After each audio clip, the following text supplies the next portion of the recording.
The Path Between the Seas, The Creation of the Panama Canal, 1870 to 1914, 1977, by David McCullough, is a non-fiction account detailing the history of the Panama Canal, from its early conception to its eventual completion, highlighting the many challenges faced throughout the project. The book won several awards, including the 1978 National Book Award for History and the 1977 Cornelius Ryan Award. McCullough, a Pulitzer Prize-winning author, presents a comprehensive exploration of those involved in constructing the canal, its location, and the significant events during the building process, including major political shifts that affected the project's ownership. The narrative is divided into three parts and examines the ambitious goal of creating a canal to shorten travel times across America and beyond, a goal that had intrigued figures like Christopher Columbus and Benjamin Franklin. Central to McCullough's analysis is the theme that enthusiasm alone is insufficient to turn an idea into reality. It requires vision and the ability to execute. In 1870, Count Ferdinand de Lesseps, fresh from completing the Suez Canal, is eager to take on a new challenge. Confident after his success, and with a workforce and resources at his disposal, he sets his sights on the Panama Canal when both the US and France show interest in the project. De Lesseps is initially concerned about funding, but soon dismisses worries about costs, brushing aside concerns that arose during the construction of the Panama Railroad and ignoring reports that cast doubt on the feasibility of the endeavor. He collaborates with international delegates to plan the project and estimates the costs, with funding coming from French investors who had supported the Suez Canal. However, serious challenges emerge when de Lesseps begins outlining the canal's path. Unlike the flat terrain of the Suez, Panama's landscape is uneven and mountainous, presenting new challenges for de Lesseps and his engineers, who feel the strain of their task with little support. But the most unexpected obstacles come from the environment itself: poisonous snakes, tropical diseases like malaria and yellow fever, and the intense humidity brought on by heavy rainfall. Despite the mounting toll on the workforce from illness and injury, de Lesseps presses on, finishing his preliminary route.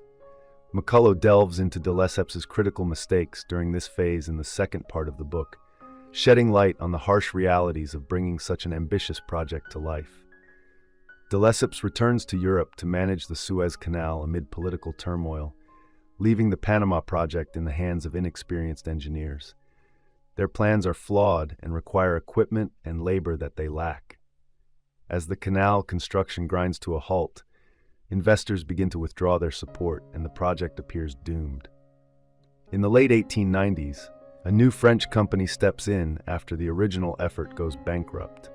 They persuade de Lesseps to reconsider his initial design, proposing a lock-and-lake canal as a more practical solution than a sea-level route, and attempt to revive the stalled construction.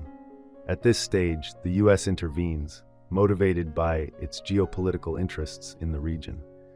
McCullough attributes the failure of the French to a series of misfortunes rather than de Lesseps' incompetence, suggesting that these setbacks tarnished France's reputation as a canal builder. The Americans, however, inherit a daunting task. They must contend with outdated equipment, a small labor force, and a hazardous environment filled with unstable infrastructure. Part 3 of the book focuses on the U.S. involvement in the canal's completion, set against a backdrop of political tensions and struggles for regional sovereignty. McCullough notes that the U.S. makes greater efforts to ensure worker safety and health, which helps push the project forward. Nevertheless, the Americans face their own challenges, such as over-ordering machinery and parts, leading to supply pileups and low morale among workers.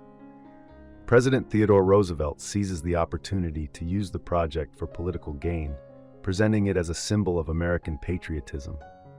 The canal zone becomes a segregated area, providing a comfortable environment for white workers, which boosts morale.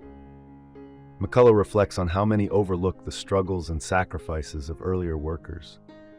As the Panama Canal nears completion, it transforms into a popular tourist destination, especially among affluent white Americans.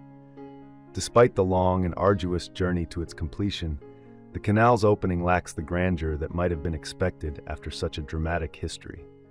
McCullough, however, points out that de Lesseps lived long enough to witness the canal's completion in the news, allowing him to see his role in this engineering achievement, even though he endured numerous setbacks along the way. I hope you enjoyed this video. Leave a like if you did, and be sure to subscribe. Thank you.